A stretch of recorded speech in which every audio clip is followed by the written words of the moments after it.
compliment, hein. Ça fonctionne? Ouais, maintenant ça fonctionne. Ouais, je suis content parce qu'aujourd'hui j'ai passé une excellente journée. J'ai gagné la fève. J'ai gagné la fève. En même temps, je me suis pété une dent. Là. Hein? J'étais chez le dentiste. Il m'a mis une couronne. Un bridge, quoi. Ça m'a coûté un pont.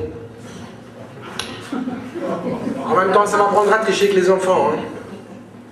Il faut dire à ma décharge qu'ils avaient été, mais alors là, particulièrement chiants, ces merdeux. J'avais à peine fini de couper les parts de la galette qui s'était déjà là. Moi, monsieur Prums, s'il vous plaît, monsieur Prums.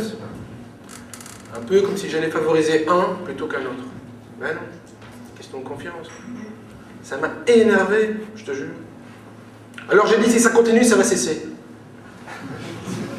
Ouais, mais pas cesser de continuer, alors j'ai pris des mesures. J'ai dit, ok, ça va. Je vais distribuer. J'ai distribué une part, puis une deuxième, et ainsi de suite jusqu'à la dernière. La mienne. Et là, j'ai mis la fève. Eh oui, mais rien ne m'oblige à faire cette galette des rois. Je ne suis pas payé plus pour autant. Je suis éducateur dans une école à discrimination positive. Mais si ça existe, la discrimination positive. Il faut dire qu'en Belgique, en matière d'enseignement, on est assez inventif. Chaque année, on essaye quelque chose de nouveau. Je ne sais pas si vous vous rappelez, il n'y a pas si longtemps, on a même essayé l'école camping.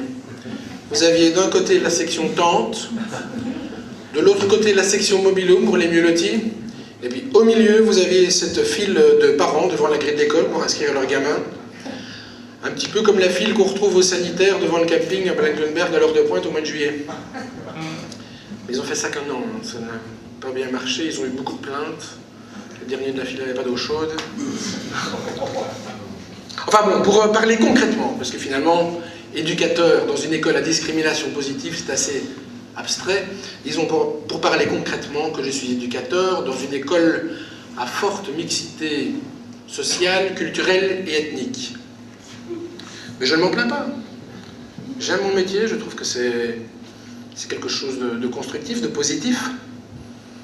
D'ailleurs, s'il y a quelque chose que je préconise avant tout, c'est le dialogue. J'adore dialoguer avec les jeunes. Quand je sens qu'il y a un problème, qu'il y a une tension qui naît, plutôt que de laisser ça grandir et puis que ça explose, au dernier moment, eh bien, je désamorce la bombe.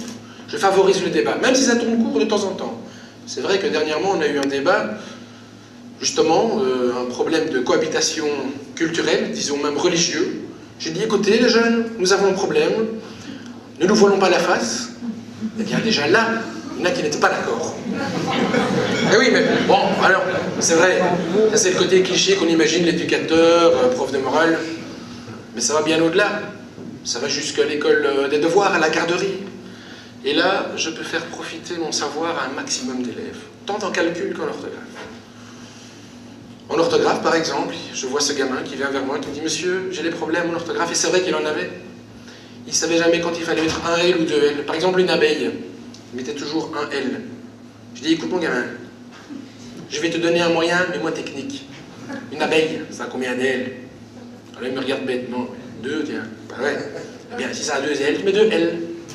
Eh bien maintenant, abeille, ça va. Mais je ne vous dis pas comment il orthographie guêpe, mouche et moustique. Enfin bon. Calcul, même chose. Hein. Chacun d'entre nous sait que dans cette salle, A plus B au carré est égal à... A carré plus 2AB. Voilà. A carré plus 2AB plus... c'est ça. Eh bien, une fois que le gamin a compris que ce truc-là, il va l'apprendre, qu'il va s'en servir tous les jours jusqu'à la fin de ses jours, mais c'est dans la poche, hein. Il faut aussi que le jeune, c'est ça, c'est une méthode, hein, il faut que le jeune, en général, comprenne qu'il ne doit pas se compliquer la tâche.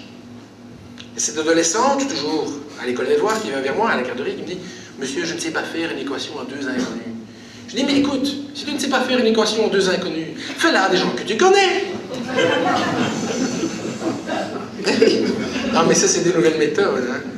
Quand on était jeunes, nous, on apprenait tout par cœur. Hein. Marignan, 115, ouais, mais c'était qui, Marignan, hein? Enfin bon, éducateur, c'est un beau métier. C'est pas donné à tout le monde. J'avais un collègue au début de l'année, il prenait ça, c'était Jean-Marie, il prenait ça beaucoup trop à cœur, il s'énervait chaque fois avec les enfants. Il dit, écoute Jean-Marie, tu dois absolument cesser de t'énerver, change ton fusil d'épaule, il a passé l'arme à gauche. Ouais, mais ça vous fait rire, on en est mort. Hein. Je veux dire, c'était le genre de mec qui se tue au travail. Hein.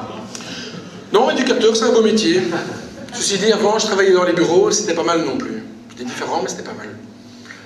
Là, ce que j'aimais bien, c'était faire des blagues avec mes collègues. On se faisait des blagues. Surtout moi. On m'appelait le comique. Bon, mais j'aime bien mettre de l'ambiance au bureau, c'est sympa.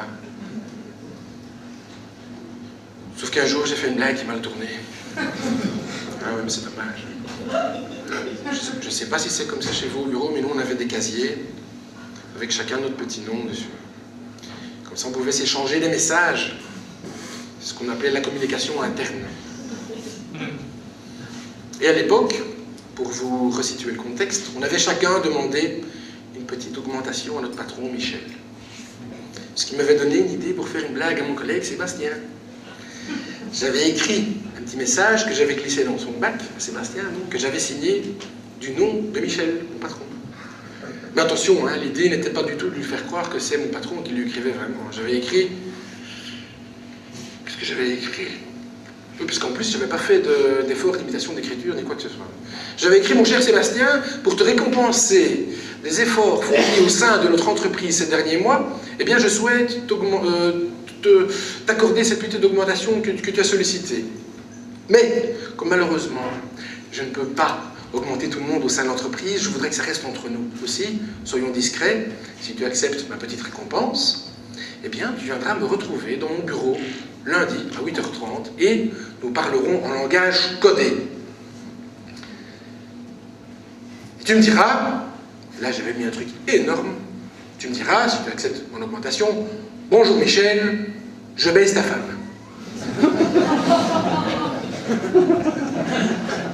Mais oui, mais Sébastien n'a pas compris que c'était une blague. Ouais. Donc il est allé le lundi à 8h30. Oui, Michel? C'est Sébastien, dit Sébastien. Ah, rentre, Sébastien, dit Michel. Sébastien rentre. Michel lui dit, ça va, tu as passé un bon week-end? Sébastien le regarde droit dans les yeux et dit, Michel, je baise ta femme. Évidemment, Michel était pour le moins surpris. Il dit, mais qu'est-ce qu'il prend, Sébastien? C'est ton C4 que tu es venu chercher un lundi de grand matin? Alors à ce moment-là, Sébastien, mais il est surpris aussi, il regarde autour de lui, et se rend compte qu'il n'y a pas d'oreille indiscrète, il ne doit pas parler en langage codé. Alors il lui dit, ben non, je suis venu pour une augmentation. Mais ça vous fait rire, mais il a été licencié. Hein. Ah, c'est dommage. Ouais, c'est dommage parce que c'était quand même le seul revenu de son ménage avec une femme et 4 enfants. Bon, je pense que c'est lui qui m'a fait rentrer dans la boîte. Non, mais le plus immoral dans l'histoire, c'est qu'avec son licenciement, ça a libéré une charge salariale, et nous, au sein de l'équipe, on a tous été augmentés.